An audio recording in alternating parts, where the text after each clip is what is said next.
and welcome to the programme, which today comes from Morocco, a country that provides an intriguing blend of peace, tranquility and exotic adventure. If you're thinking of investing in a property here, stick with me as I find out what Morocco has to offer.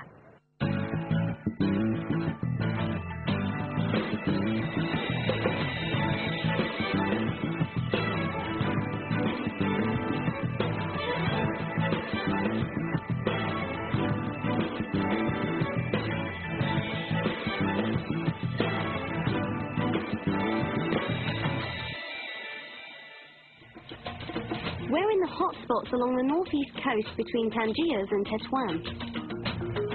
Sun, sand and sea. We'll be hooking up with some expats to find out what life is like here.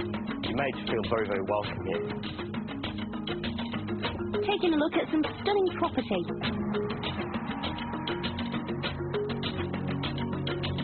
And Richard Orford will be finding out what you can do when the sun goes down. The Kingdom of Morocco is on the north tip of Africa. It has a huge coastline stretching from the Atlantic to the Mediterranean.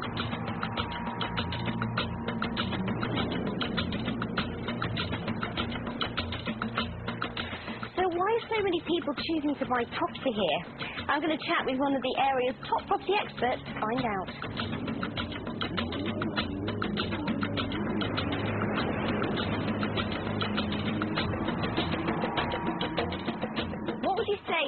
About Morocco as opposed to other parts of the Mediterranean, maybe? Well, I think in common with the other countries in the Mediterranean, Morocco, the Mediterranean coast of Morocco has what everybody's looking for. They're looking for the winter sunshine, the sand and the sea and all that goes with it. However, on top of that, you've also got the whole mysticism that surrounds Morocco in terms of all the history, plus the whole subcontinent of Africa behind you, which you can go and explore at a drop of a hat. And is it still affordable to invest here? Very much affordable, very desirable, very, very good quality products. You won't see anything here above 4 stories high. There's limitations on the density of the build. It's a remarkably green area, which surprised an awful lot of people when they come here. They expect it to be really desolate and sandy and desert-like. However, it's very, very, very lush. Most people who I've ever met who've come here for the first time have been really, really, really surprised. For someone who is new to the property market in Morocco and they want to purchase, how easy is it to do that in regards to mortgages and paperwork, etc.? You'll get 70% of the value of the title deed in Morocco. That means only 70%. Forget about bank valuations or anything like that. It is simply down to what is written on the title deed. It goes without saying that it's very, very important that the property that you're buying is 100% declared. It's a trap that some people have fallen into in the past, insofar as they think they're buying a property for X amount, and however, the value that's on the title deed doesn't add up to be that. So that's something you should be very, very careful of. For someone who's thinking Morocco's the place for them, what should they look out for? Things I would say along the lines of make sure that your lawyer can absolutely establish land ownership, i.e. that the developer is in fact the owner of the land that he is selling. Secondly, that there's a bank guarantee in place that if you are buying off plan, that if anything were to go wrong, that your monies are safe. Very, very, very important. If someone's looking for an investment, is location quite an important thing? Yeah, I think it's the world over. It's location, location, location. Here, where we are right now, we're in Almina. We're about 2 minutes away from Marina Smir, which is, for whatever reason, marinas tend to attract value and capital appreciation and desirability from a resale perspective.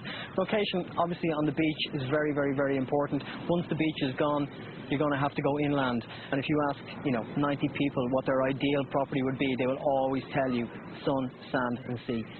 It's the same the world over. So what do you see as the long-term prospects for Morocco in regards to property? As a property market, Morocco is very much at its infancy. However, the most enlightening thing about it is they're doing everything at the right pace. They're building the infrastructure, they're building the airports, they're building the roads, the rail network. They're being very, very modest in their expectations. They're not building high-rise, they're not building properties that are on top of one another. All the amenities are going in. There's very, very strict regulations with regards to developments that they have to have hotels, restaurants, bars, everything in place. So it's not going to become ever a concrete jungle. So when this area is finished, aesthetically, it will be very, very, very pleasing. If you've been to Port Banús, then this may look familiar. Although it's modelled on the famous Spanish port, Marina Smir is far less built up and perfect for a relaxing stroll in the sunshine.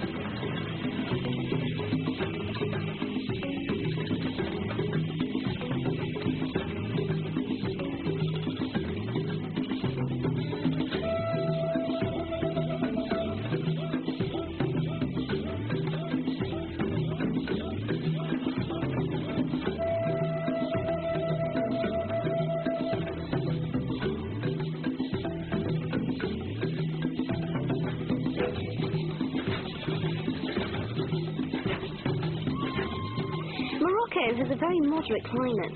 The average winter temperature in the north is a very pleasing 18 degrees.